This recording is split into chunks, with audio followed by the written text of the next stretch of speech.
Hey guys, how's you going today? Well, it's my birthday today. And I'm spending it just like any other day and working in the shop, but I want to work on something different. I was doing wheel bearings on this and general servicing and whatnot, but I'm waiting on 2 tires to get done. He had to order them for me, so I'm kind of at a standstill for that. I got all the new bearings put in. There's 2 in this, and I tapped a hole in it, put a grease nipple on it so that this big void in here can be filled with grease. They're Timken bearings, and they just have a dust seal, so grease can actually get into them. So I keep that full and it'll stay greased. And that goes on the back here in the middle, but it's about 2 o'clock in the afternoon and I've kind of had enough of working on this stuff. I want a break, and since it's my birthday, I think I want to work on this.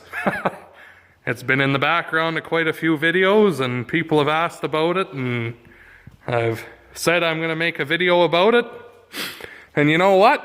Since today's kind of my day and everyone's gone doing other things anyways, I'm going to show this to you and clear it off and put a battery in it, show you what it does. But I guess I'll talk to you guys here in a few minutes when I get a bit of the crap cleaned off the hood here. Right, I took the blow gun and blew all the dust off of him, pumped up his tires, moved some of the crap away from beside and on top of them, so you can all have a look at my 1968 Dodge Charger RT Magnum 440. 737 3-speed automatic. I wish it was a 4-speed, but no such luck. But that's my baby, my dream car. Something I wanted since I was 7 years old and watched my first episode of the Dukes of Hazzard. I've been saving my money ever since then, and it's been 4 years since I bought it. And it might not look like much, but I'm going to try to see if I can find a few pictures of what it looked like when I got it, and I'll put it at the end here. But it's come a long ways from where it was when I got it. When I got it, no fenders, no hood, bumper, grill, nothing, trunk lid. It was nothing but that, basically, black. Whatever's black is what it was. The orange fender is something I did. I was trying to find generally orange when I got it, and I was just kind of dicking around and I painted that one fender a little bit, but it's got a long ways to go. But this winter it's going to be all about this guy here. The problem being why it sat for so long is the hackery someone did here and just absolutely butchered this corner of this car. Trying to find parts for it. I got all the parts. That took like 1.5 years. The problem now being is you've got to cut here, take this whole corner off, and put that quarter on. And I also need a trunk pan and the rear valance here. The rear valance has been out of stock for a while, the place I usually get it, so I might have to do a bit of hunting. The trunk pan I'm going to make my own, I'm pretty sure, because I want to put the fuel tank in the trunk for drag racing purposes. But I don't know. What I want more than anything is just to hear this fucking thing start and run. Because all it was a block. The motor was just a block out of the car. Like, it had its cylinders and heads, but just about everything else was missing. And I tore it down, everything looked real good in it, so I kind of cleaned up, put it back together, because I didn't have the money for a full rebuild. But there it is. Now I painted the engine bay orange, the color it needs to be the General Lee. And yeah, that's what it is.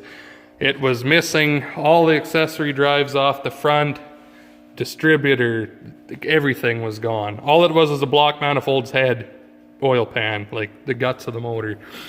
So I bought a van that had a 440 in it, and I gutted that motor for everything I was missing and put it together. A muscle car on a budget, the way it's supposed to be. So it's got a whole bunch of van parts on it. As funny as that sounds, but van parts, and I also took the van radiator, which was a perfect fit, just about a perfect fit. The only thing wrong here, as you can see, is that's been hacked apart, and we have it, and that was because to get the motor in, you need to take a lot more apart to get it in there, or whoever took it out, and that got hacked. So I have it, and we're going to put it back in there again. What else can I tell you? I don't know. I've done a lot to it, but it's sat for over a year since I've done anything with him, other than look at it and daydream. But that's my baby right there. So I've had the battery charger on it for, I don't know, 15 minutes now. We'll see what she says. It has no fuel system right now, other than the 750 Edelbrock carb on it, but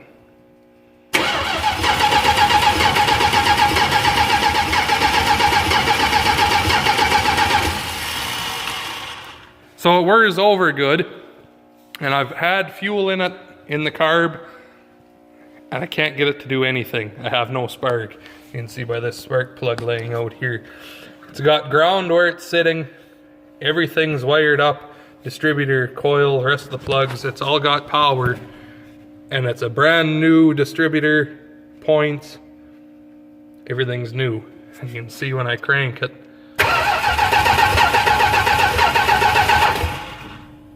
I've got no sparky.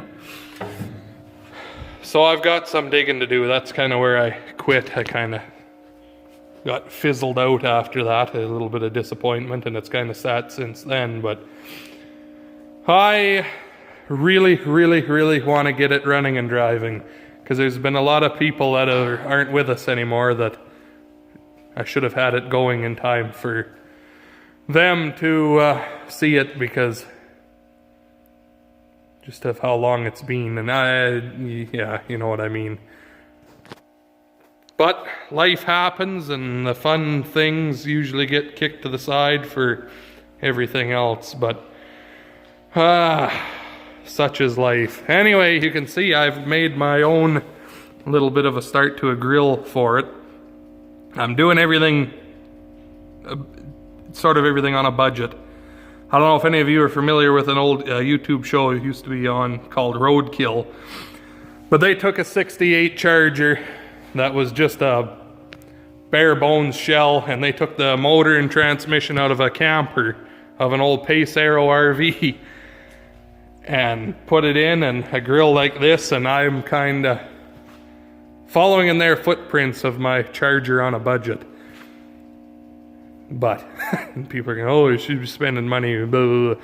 It costs so much to do anything with it. I just want to get it running and driving. And if it's running and driving, I can still enjoy it, take it to shows, and work on it as days go by. I don't need to have this car for 25 years parked in the corner of a shed because I'm trying to do everything to the highest end. And by that point, after 25 years has gone by, the first stuff you did will be fucked again. So that's kind of what I'm doing. So I have all the parts for it. They're outside in a shed. It's just going to be getting up the guts to start hacking, cutting off what doesn't need to be there, and squaring up body panels. As for making the motor run, it's an engine that's easy to figure out. But I guess that's kind of where she sits for now. I've done quite a bit of wiring on it over the years as well. I got all the lights working on it. I just need a dimmer switch for high and low beam, and then to put an actual switch in. But I have everything for the interior of this car other than seats. And I did have seats, but they were pooched, and I actually traded them for these fenders to a guy out in Ontario. The trunk lid, which is buried under gaskets, but it's back there, came from Texas. The car itself came from Ontario. And I also found some old registrations. It spent a few years of its life in the 1980s in New York. But here's the inside of it. Disgusting tealy green color. And one black glove box door. But the interior, I want to do either, well, it's going to be the General Lee, so brown or cream. Like a creamy white. But one thing at a time. You see up there's that missing front piece. Painted orange already, but here's the inside. I gotta gut out everything, all this old shitty wiring, and everything that's not a bitchin' ass charger, and throw it in the garbage. But one interesting thing about this car, it has power windows, and it also had power locks on it as well. The other side has the controller for it. Not very many made. I forget, I looked it up. I think there was only 20 or 25 made with the options this one has. The 440, the automatic. The only option it doesn't have is a sunroof. And there's actually only one made that had the sunroof. So anyway, there's a quick look at my car in the corner that a lot of you have been asking about and have seen in other videos. You've seen it sitting there waiting for its turn, and it keeps getting punted back and punted back. But I'm gonna make a point to make sure within the year of this video it's running. And if March 25th, which is my birthday next year, comes around and that car's not running, I don't know. We've got to think of something here. A punishment. Come up with a punishment in the comments. If that car is not running and moving under its own power, I want it to be able to, you get in it, start it, and drive it out that door under its own power in a year. It might not have all the quarter panels and everything on, but I want it to be able to move under its own power in the next 365 days. So in the comment section, you know, keep it realistic. Come up with some sort of a challenge, and if I don't have it running by then, I have to complete that challenge. So anyway, hit that like button, subscribe for more. We'll talk to you guys in the next one. Hope you enjoyed.